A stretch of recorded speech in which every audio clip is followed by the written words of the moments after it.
Gloire au Seigneur Jésus-Christ, peuple dédié. Nous sommes là devant vos petits écrans avec votre serviteur, Pasteur Joël Longo. À chaque fois, pour moi, c'est la joie d'être là devant les enfants de Dieu, parler de la part du Seigneur. Nzambe apambola bino ya mingi lolenge bozui libaku ya kolanda biso. Vraiment eza une grande journée, ezalaki journée moko et sengela tuyamba un homme dédié mosala nzambe monene auti na mboka Allemagne, apôtre Martin Longa le pausa na moment oyo kolo apambola ebele na ebike moi contre-temps et salami, mais notre Dieu est au contrôle de tout. Mbana sima tozanga te ko yamba yo na émission na biso ya réunion sainte nzambe na biso. Donc voilà, je vous disais que c'est le pasteur Joël Longo, JKM Jesus King Ministry, et pas to salam salam Zambé, Kolo apambola bino, na bola monabino kondima koyamba biso koyoka biso na muke oyo Nzambe azo perception na moment oyo na osenga na régie, batela biso thème ezali la fiançailles. Donc Nzambe azolokumu. Voilà, donc le programme de biso ezaki lobby dimanche, tous en a kilt na tongo, tous en a kilt na après-midi, kilt sa tongo zo bandana à partir il y a 10h tina 13h et puis kilt sa pourquoi et zo bandana 14h tina na 17h. Alors lobby tous a vraiment na invité spécial à outil na Belgique, le bien-aimé Prosper Mwamba hier aux Anabiso Longo à côté à Malobana Nzambe. Vraiment ça sera une grande bénédiction. Nzambe pambola yo et Longo na maman Julie Chenda kola pambola ne pas besoin mina tango oyo nabi ke besoin ndabiso bola mo Nzambe ezipabino. Et je ne manquerai pas à bénir mon épouse maman Esther Longo.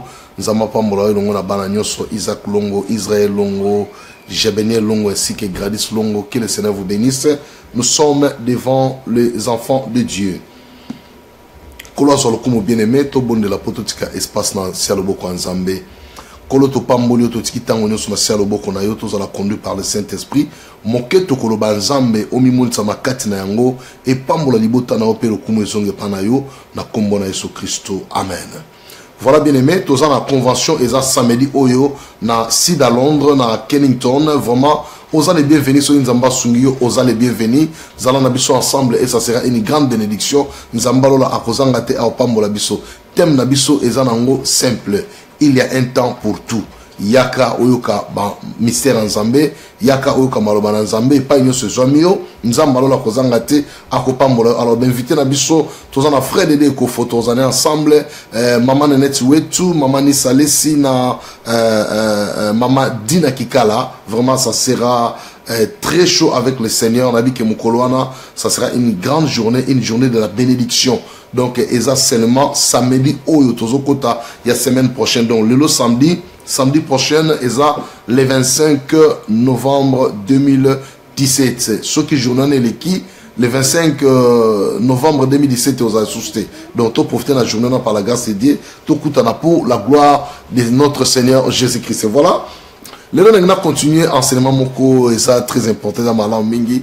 Je voulais parler sur les fiancés. Donc koyeba ndeni ba fiancé bazo tambola, qu'est-ce qu'il faut pour nous préparer mariage na bino za malamu ndeni boko tambola liboso parce que nous marchons sous la bénédiction de Dieu. Nous ne marchons pas sous la malédiction, mais sous la bénédiction. Alors, na kati ya fiançailles okoki pe okomisa ngo comme na malédiction, soki yo moko lingi. Mais soko lingi ezala une bénédiction, il faut landa ba principe Nzambe o tozo pesa yango ne ko permettre que mwana Nzambe atambola malamu, kimi Nzambe la toma mno sala ezala seulement pour la gloire de Dieu. Alors, en commençant nazo banana premier livre il y a 1 Corinthiens chapitre 7 verset nango 1 Corinthiens chapitre 7, verset 2. Bible bien abisoboye. Toutefois, pour éviter l'impudicité, que chacun ait sa femme et que chaque femme ait son mari. Donc, et le Kwaliboso, apôtre Paul Abandel Nabiso, alors toutefois, pour éviter l'impudicité, il faut que chacun ait sa femme et que chaque femme ait son mari. Donc, quand on parle de chacun, donc on voit les hommes. On est à na base ya libala. Mobali ndaza na base ya koluka mwasi, mobali ndaza na base ya koyeba modèle ya mwasi ya lingi kobala azala ndenge nini soko kolukeli na ba prière okolukele na bar okolukele na soki na balabala soki wapi yo tout ça ba critère na yo. Mais en tant qu'un enfant de Dieu, moi na nzambe ayebi lolenge nini akoluka mwasi lolenge akuta na mwasi pe lolenge nini akosolana mwasi ona pona koyeba kobongisa avenir na ye. Alors c'est une grande bénédiction pour na biso ba na nzambe koyeba makambo oyo pour permettre biso to tambola ndenge nzambe alingi to tambola. Mais bien aimé dans le Seigneur, balobi toutefois pour éviter l'impudicité. Alors pour nani balobi to éviter impudicité. Impudicité et ça la makandenge nini. Comment est-ce que moutako commettre impudicité? Alors impudicité c'est toute relation sexuelle en dehors du mariage. Yango ba bengi yango impudicité. Parce que Bible a dit na biso poto éviter yango, il faut mutu nyonso aluka mwasi oya kobala, pe mwasi nyonso azana mobali na ye. Alors au moment où bozo kuta na bozo ensemble et kozala sous impudicité te, mais comme une bénédiction na kati ndaku oyo ko senga ke e produit ba fruit ya malamu na kati ndaku na no, parce que les enfants sont des dons de Dieu, sont des bénédictions de Dieu oyo ko permettre que ndaku na bino ekende liboso bozala malamu. Mais ce qui mutarotambola na impudicité, c'est-à-dire azo sala ba relation na ye intime avant le mariage, yango Bible ben yango impudicité. Alors d'où pour l'éviter, il faut que chacun ait sa femme et que chaque femme ait son mari. Alors en tant qu'un enfant de Dieu, okoki jamais kotambola lokola mutumo azotambola comme un homme animal. Non, nous ne sommes pas des hommes animaux, mais nous sommes des hommes spirituels. Nous sommes des hommes remplis par l'Esprit de Dieu. Nous sommes des enfants de Dieu. Or, pour être un enfant de Dieu, bien aimé dans le Seigneur, quand on est un enfant de Dieu, c'est-à-dire, on a quatre familles en Nzambe. Famille en Nzambe, il y a une église au Tozalelo. Famille en Nzambe, il y a bateau bandimelier sous Massia. Bazo tembo na kobanga en Nzambe, bangonde bakomi famille en Nzambe. Il faut Saint-Esprit kota katina yo à convaincre yo pozala obenga ma réellement moi en Nzambe. Donc voilà, bien aimé dans le Seigneur, ce sont des choses oyo biso ban en Nzambe photo ye baloninga kotambola nango. Tozomona ba couple mingi oyo bazo tambo na fiançailles. Bazo déclaré que tous ala non enseigné. Tika mon ensemble na bisao. Oza non enseigné parce que olingi ko enseigné maté. Je ne pense pas que ce qu'on ici pasteur na yo que na zu fiancé sœur to frère. Olobi na pasteur que na zu fiancé et pasteur no otiko ka bongo sans que alandela yo. Non, je ne pense pas. Je ne pense pas. Et ça même dans l'église, monsieur, ils ont bien organisé, bien structuré. Ils ont une équipe moko o elande la kaba fiancé. Ceux qui va fiancé dans la quatre église, ils ont une équipe o elande la bino pour la copier bino batoli jusqu'à ce que beaucoup maladi bala parce que toko le banis par exemple l'église ya mouné ne bat pas belé. Ba fiancé basé belé. Ce n'est pas seulement au pasteur, charge de voir na pasteur que non pasteur faut enseigner biso tout ça non. Il faut tout organiser l'église, tout ça na équipe o tobi que non. Ceux qui tozu ba marié na soit ba fiancé na quatre église, tobi que équipe oyo et kolandela bango pona batoli kolandela bango na ba délivrance na bango jusqu'à ce que ba osala ba mariage makamno se signe et komi malam. Alors là aussi ça sera une grande bénédiction, mais ceux qui bana ba déclarer que non tozo so enseignement et eza volonté na bino, vous ne voulez pas être enseigné tant aux fiancés sœur to frère aux fiancés. Donc pour na yo moni déjà que la porte est grandement ouverte, donc nous sommes déjà comme des mariés tout ça la otolingi ceux qui ba bengi no apesa toli non ya zo pesa so toli mais yesi azana mwasi na ndako ya zo pesa toli mais yazana mobali na ndako azana mobali na ndako parce que asia bali asia kokisi ba énorme étape nyo son mariage. Voilà pourquoi il faut pesa yo toli oye parce que ndenge ni po fa na mariage, mais soki yo olingi ko yo katoli wana te olingi ka ozala oyo olingi ozala bien aimé okotombe na ba erreur mususu oko regretter plus tard na vie na yo okomi ko se poser ba question pona nini et réponse et koyate parce que au tamboli malamu te liboso nzambe yango balobi na que toutefois pour éviter l'impudicité. Donc l'impudicité c'est toute relation intime qui se fait avant le mariage. Donc c'est ça qu'on appelle impudicité. Donc Tobi Manakati impudicité. Or Bible Zoloba, les impudiques ne verront pas le royaume des cieux. Donc tant que nous avons l'impudicité, à mon beaucoup nous avons été posés les soumous ou ils ont doublé. Ils ont péché contre le corps nayo et contre l'esprit de Dieu. Donc ils ont doublé, ils ont compté doublé na kati vie à mutu. Alors il faut qu'on évite en gros pour au quoi y en a pas danger té, au quoi y a pas piège té. Par exemple, ba danger à impudicité zanine.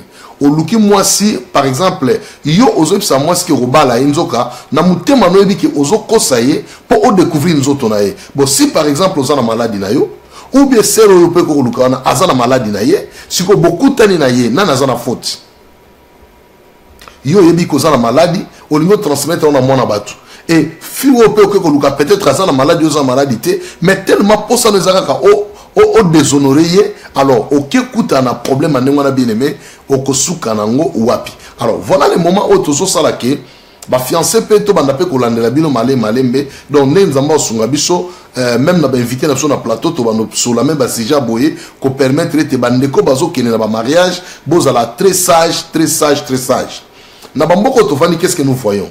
Tozo mona que par exemple moi na comme une sœur de 18 ans 20 ans 21 ans donc moins de 25 ans asa déjà nda kuna ye. Oui, ce n'est pas mal zala nda kuna yo vana nda kuna yo mais zala mayele ce n'est pas dit que so komi nanda kuna yo moko ale okomi mutunyo soza na droit kota nanda kuana mutunyo soza soka ngat se soulager a sepela na ye foya nanda kuna yo a koti nanda kuna yo a sepela silisi abimi akei bien aimé et que ça la passe pour na tina na yo parce que mbeto na yo d'abord oza ko suye yango tant ozo suye mbeto na yo ozo rater ba chance ma bala les mêmes mbeto wana frère kingandi alala ki wana les mêmes mbeto wana frère mususu ye kolala wana les mêmes mbeto wana frère y alali wana les mêmes mbeto wana frère soki x alali wana donc tous les frères bazola na même mbeto wana ndeko nanga yo moko sko sœur est-ce que ozo mona teke ozo perdre ba chance no libala muto ko linga zona valeur muto ko linga bala yo penza acha one sika ya valeur a valoriser na famille na yo a valoriser na église liboso nzambe soki ba bloka bozo sala bien aimé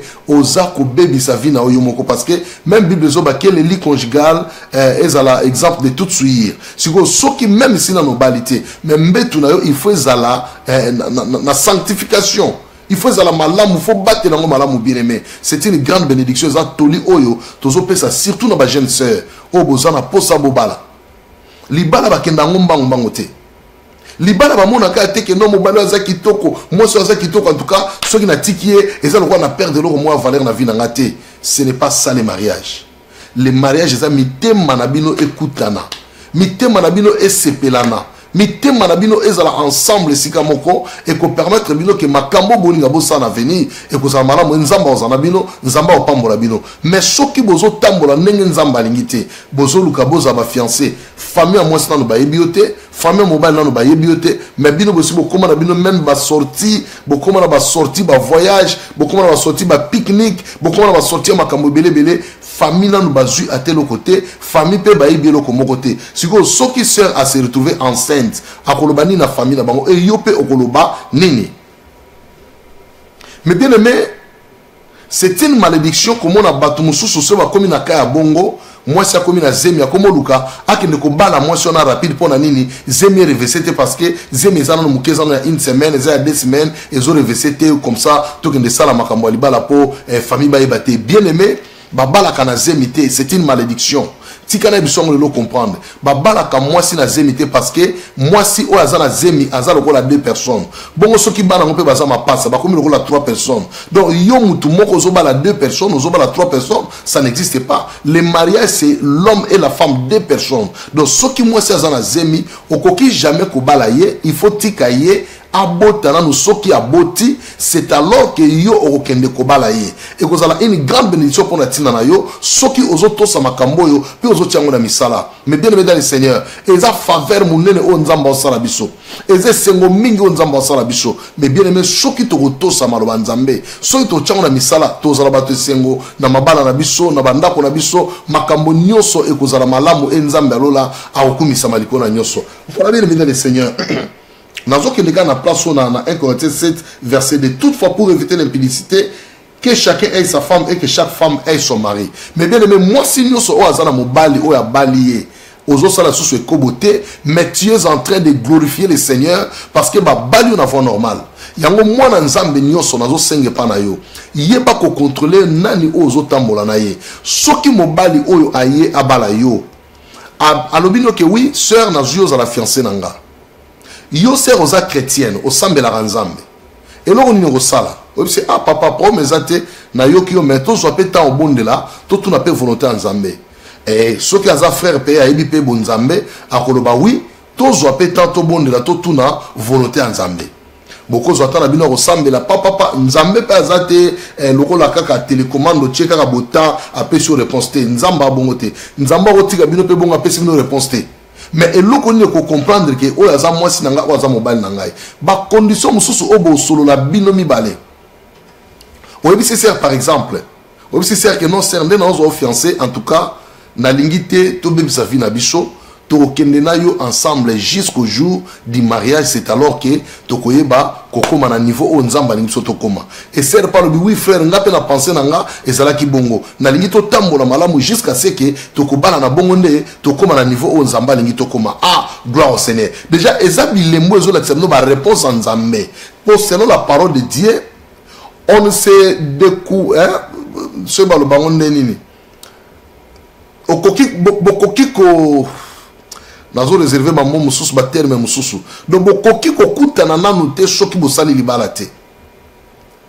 Vous ne pouvez pas être ensemble au cas où vous n'êtes pas encore mariés. Donc avant que vous ayez ensemble, il faut que la dot soit donnée dans la belle famille. Ce qui belle famille va recevoir dot, c'est alors que boza déjà na porte à kofunga mapo ba pesibino déjà autorisation famille moi ça que non lokola bobali moi na biso to boy moi na biso tikala boke naï parce que to lingi problème te po to mona biloko na mingi surtout biso to en Afrique to mona biloko na mingi na ba famille ce qui par exemple ba chrétien ba balani et za la chrétien za la non chrétien ce ba balani ba pesika dot na famille au moins na famille à moi si ba lobi que to lingi problème te peut-être moi na biso ça les rêves mutu moi ko ça awa bozo moi c'est no bokene na yepo makamno no subo silisi ce bo ça la mariage dans l'église wana etalibino moko boye ba nebo sala pour nani parce que si bo pesi dot famille a libéré bino ba pesi bino autorisation donc cela veut dire que bozali sous la condamnation te.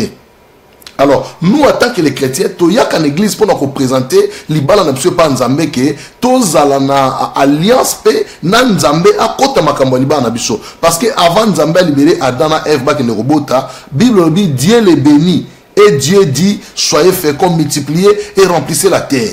Donc voilà pourquoi on a dit, jeune sœur na biso, ba maman nanga, ba sœur nangai, ba grande sœur nangai, ba petite sœur nangai, nazo senga na bino boy. Soki okutani na frère, oyo azana posa abala yo, maman ne te donne pas le tout à la fois.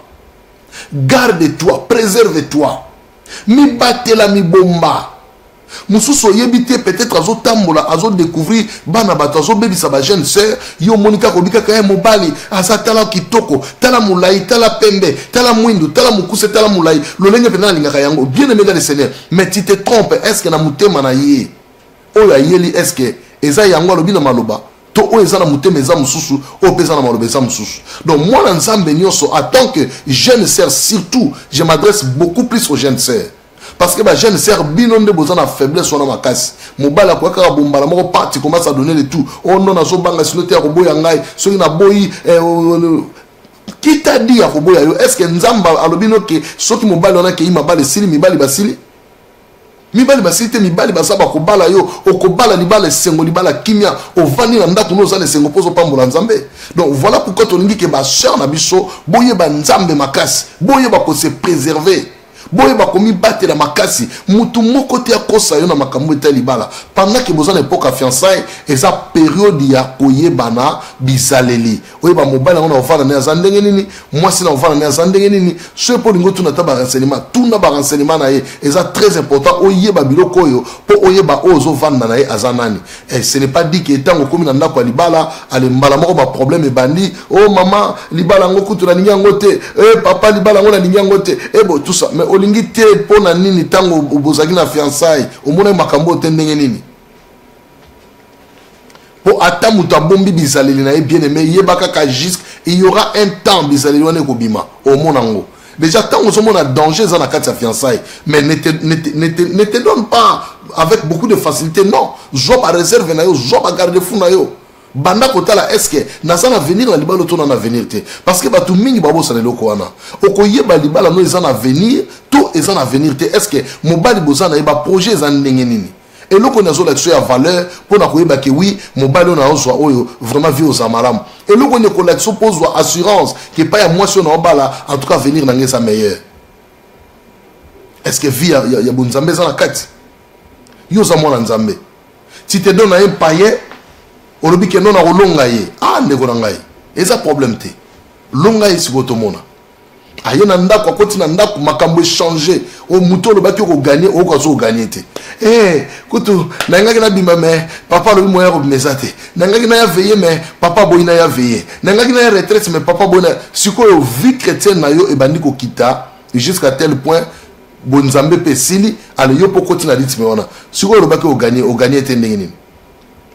Donc voilà pourquoi bien aimé moment ya fiançailles yo mwana nzambe so dit que moi si auto mobali o akokitisa foi na ngai bien aimé dans le Seigneur zonga sima mitala banda ko kanisa est-ce que nzambe so na koti libalo na zana kimia to na zana kimia te batumsu babala lelo bana kimia gloire au Seigneur batumsu babala lelo bana kimia te oh libala ce n'est pas le combat que nanda kuno libala et comme ba combat nzambe esprit servitude na telemeli yango nzambe esprit akobima libana te soko bali mobali na yo ya yo mwasi na yo ya yo bokomi binomi balé c'est fini ce n'est plus question mobali atala libanda to mwasi atala libanda non eza binomi balé sko botikali bo continuer foyer na bino ekende liboso bo mona nkembo nzambe pe nzambe alola akuzana bino longo. Alors nazo za deuxième texte na ngai et on attend qui na butu eza na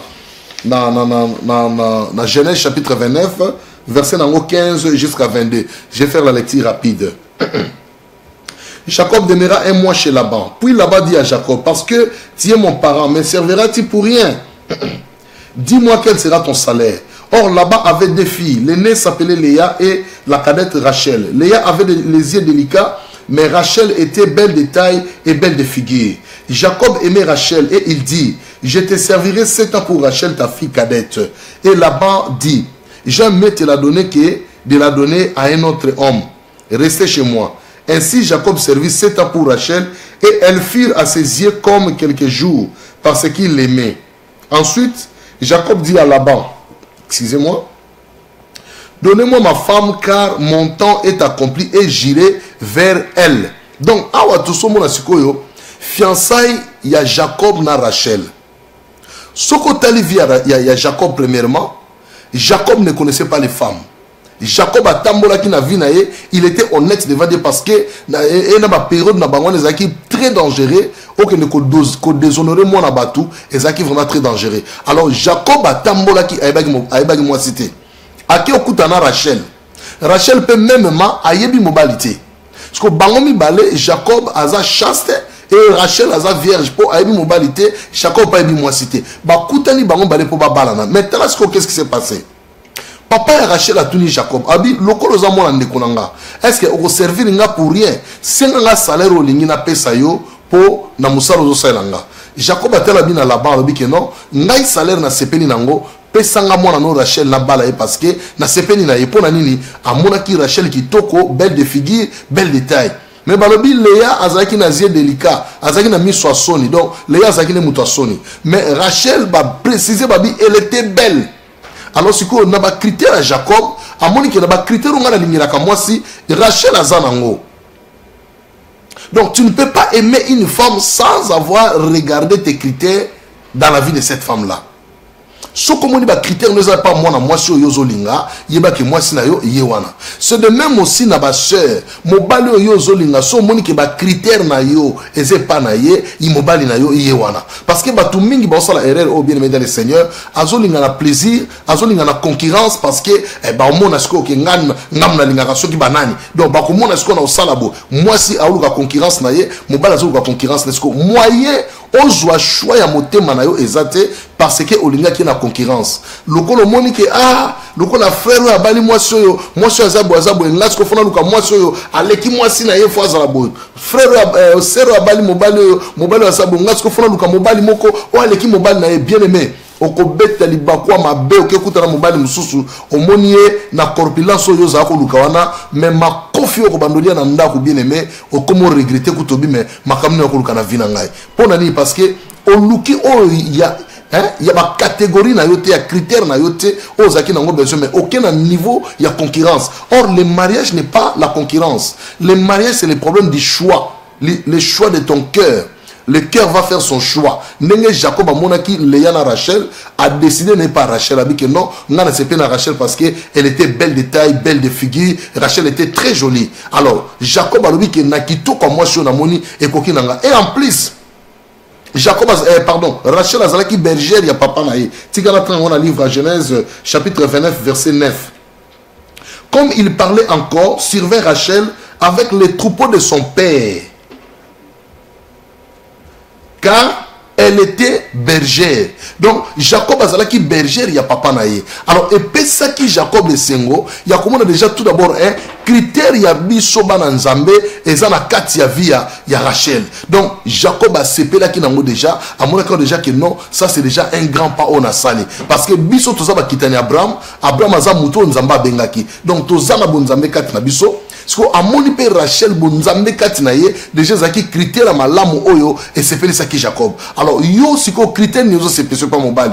Peut-être muso amona abiki mobali yango azana ba tatouage moko ezo sepelisa makasi pour na yo critère yango no moni mobali muso pa tala biki na moi si open en tout cas ndenge na so mona donc ce qui na tiena ndako nanga eza terrible. Aspect wana te epesa yo soki accès oyo ngolu ko sala mais motema na yo ezala frappé par na ye ndenge motema Jacob ezaki frappé par Rachel. Alors moment oyo Jacob a passé na Rachel pendant 7 ans il a travaillé dans la maison de Laban. Jacob n'a pas connu Rachel pendant la période de fiançailles parce que bazaki ko se découvrir Rachel azotala Jacob à chaque fois Jacob azo travailler Rachel aza pembeni azotala ye azo sepela na zo mona mobali ngo alinga za mobali moko bien na sepeli na yaza na bonzambe tout ça quelque part pe Jacob azotala Rachel azotala bika na lingi moi so aza bergère donc na kata bonzambe déjà vie chrétienne nanga et ko était dans déjà moi si oyo a hôtel me sera pe la vie de prière donc ce ba critère non bazotala bango mibale mais aucun jour Rachel Azaki découverte pas il y a Jacob. Aucun jour Jacob a découvert que Rachel ba batelaki bonzambe na bango, ba batelaki ba vie na bango jusqu'à ce que Jacob a moni que travail o ya sengaki et salami et kokisami, c'est alors que Jacob alobi na Laban abi pesanga siko mwasi na ngapo na sali musala nge sili donc musala o Jacob asalaki ezalaki lokola dot na ye o akenda ko pesa pa ya papa ya Rachel. Alors tangu ba pesi mwasi na ye c'est alors que Jacob siko yo akenda ki siko kokutana na Rachel malgré circonstances les cas qui ba pesa ki Léa mais nous sommes pas là nous parlons sur Rachel parce que il y a une femme légitime ya Jacob. Alors tangu Jacob a vu mwasi na ye c'est alors que akenda ki ko découvrir mwasi na ye. Donc tu ne peux pas découvrir ta femme pendant la période de fiançailles. Ce qui est au sali yango nzamba c'est la raté. Et voilà pourquoi nous disons ceci. Bah peut-être bah ka o écoute amela kibino, ce n'est pas encore trop tard. Le pardon est là bien aimé. Ce que au Kenya déjà qu'on découvrir fiancé na yo, boyebani déjà nzoto, le pardon est là kende pa nzambe, bondela loba nzambe to ki maloba na yo, limbisa biso to ko sa masuna likambo te, siko pesa biso ba possibilité to kangisa mbongo libala po to sala mariage makambo oya impudicité et si là. Donc c'est comme ça moi nzambe azam muto azwaka ba décision. Soki moi nzambe bi ko zo ba décision te, tu auras toujours des problèmes dans ta vie. Et nzambe akozonga pozo ba oyaye akutuna masumu wana ya ekobo moyo matalikolo ezate. Donc c'est le moment moi nzambe oyo ba kotambola na kobanga nzambe oyo ba ko sala volonté nzambe oyo ba ko pesa nzambe no esengo bakamso ezanini libala lelo fiançailles secret ezali susute ba papa na biso bazo pia biso batoli ba bi mwana so ozu mwasi ya obala relaxer n'importe qui te bomba yepo eza secret na yo mutu so relaxer ye mwasi na yo oyebite azana ni bamsu bakende bake ko luka susu babi mana famille wana babe bisa makamu na yo ezaki batoli ba papa na biso kala bazo pesa bana batoli ya lolenge wana lelo oyo réseaux sociaux ekomi ozu fiancé na nukutu bubala ni te mbala moko ba photo papa yeyo yo zolo ba yeyo mutabi tumba pe azalaka alala rate nzoka ye akombataka ba mariage so na olo ba bongo zo ba vie maseke donc ye akombataka ka mariage tangu yo bandi déjà ko publier yeyo kalateli bala ale oya akombataka ba mariage aye ko kota abando combattre mariage wana o surtout ka boye frère azaki no malamu makamno azaki bien na minute muke makamno se baby o te na lingi susute o bouger bo te na lingi te ko yebisanga makamona te pas lobi mutu akimi au perdre nyonso. Donc ba frère ba sœur toli na pesa mezanine so ozu fiancé na yo communiquer na réseaux sociaux te bomba ye batela ye protéger ye lokola liki na loboko na yo soki mukolo boko bala na bino wana siko eza suli kamba bomba te wana comme ce problème mutunyo sa roya ndenge pe lelo e comment nango ba portable na so comment nango ba caméra mutunyo sa roya che ya live na yeso leka e moninga bali sepela bosi bolongi bosi bobalani ça ce n'est pas un problème mais na moment on ne konangai ko kanisa te diable alali pongi diable azo travailler makasi na ba réseaux sociaux soki mwana nzambe oza makasi te diable ko longa na ba réseaux sociaux oko kweya oko regretter moi sino ya kitoko zwaki mobali no ya kitoko zwaki o perdre ye à cause des réseaux sociaux ya on a osengo mwana nzambe eza la sœur eza la frère oza na fiancé na yo eloko ya liboso bo banga nzambe eloko mibale posa ya nzoto bo boma yango bolongola ngo bo sala yango te même sœur oza na ndako na yo même frère oza na ndako na yo ata sœur aye kotala yo ata frère aye kotala yo bo solola na ye lokola baninga parce que nanu bo balani te po bo pia nzambe sengo pe ba famille ba sepela soki boko tambola bongo boko mona nkembo ya nzambe mabala mingi yo batambola lengo na bien aimé lelo ba mona loboko ya nzambe mais ba oyo baboya ka kotosa bango nde bakoma na ndako libala akomolela butu moi ozolela ni parce que makambo yebisaki yo oboyi kotosa ngo nsoko babia bango ba passer si bazana basi na baona ndako azo peksa so makambo poani ndeko nanga eza pona avantage na yo eza pona intérêt na yo biso pe ba pasteur to sala ki yango to balaki basi na biso to yebaki bango te avant mariage to yeko kutana bango na kati ya ba mariage donc yango tozo pesa bino makambo oyo boye bango po bo salela ngo eza na bénédiction munene na sima nango yango na pesi yo même courage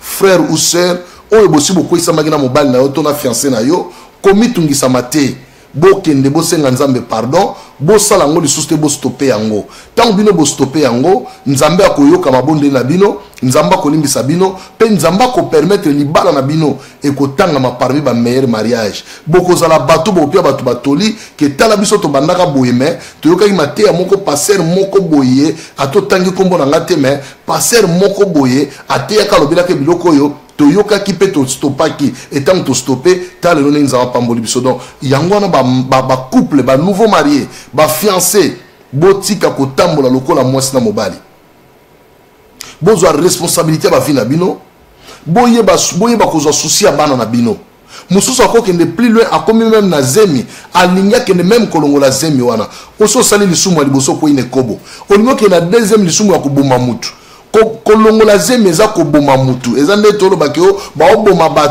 bato donc moi so pas longoli zemi abomi mutu donc alors pour éviter cela ko sala yango te nzambe alola kopambola yo vraiment toza ba série oyo to parler lisusu sur basi ya mabala ba oba olongola ba zemi na kati ya bandako mabala po auti obota mwana moko azana na 8 mois a se retrouver à la zemi mususu ke no batu ba osekanga na longola zemi nana oseka yo oza mwasi libala mto c'est quoi zate na pesa exemple moi dernièrement sœur o azan non marié na sœur o azan marié soki oyo azan non marié azana zemi o azan marié azana zemi ba telemisi bango mibale libanda nana oyoka soni n'est-ce pas o azanga mobali o aza célibataire yem to oyoka soni pour parce que o zemi na moment o esengélité mais o aza déjà une femme mariée tant o zemi asa obanga ta za nesengo siko pona nini yo za na mwana 8 mois okomi na zemi mususu o na olongola zemi na obanga obomi donc yo pe obomi na kati ndako libala mais ozoboma donc koboma lisusu te tika makambo na donc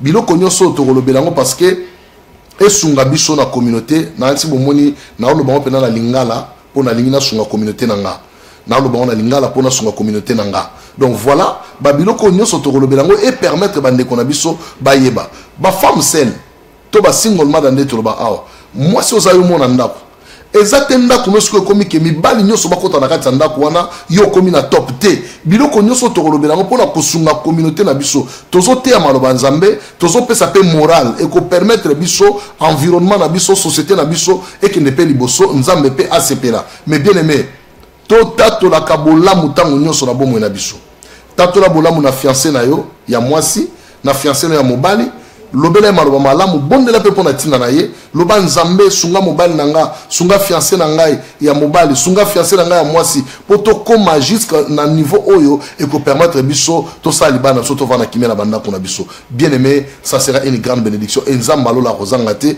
a pambola bino donc voilà un peu muke o na yaki nango lelo par la grâce de Jésus-Christ tika maloba oyo e vanda kati na mitema na bino maloba oyo e révolté bomo na bino e mema bino na changement na nouveau départ ce bozako koisama na impudicité na kati ya libala le moment est arrivé d'abandonner et lelo oyo boko mabatu oyo nzambe alola asepeli na bino pe aosala bino bolamo ebele. Donc voilà message oyo na yaki nango pona ba fiancé surtout na ba sœur oyo bazo prétendre akene na fiançailles to frère azo prétendre akene na fiançailles ndenge nini boko demeurer na fiançailles na bino zwa vidéo oyo bino bola na Facebook kabuna na bato bana répertoire na yo nazomona ba vidéo buzoba ebele zoza la partager ya malamu yango pona ko kumisa bolamu nzambe ko pambola kombo nzambe boko partager yango te donc zwa vidéo ona boni nzambe oza na one olandi biso partager yango na bandeko oza na na répertoire na yo balanda message oyo et pambola bango pour que ba vie na bango pe eza la meilleure ndenge vie na yo pe lelo zuboye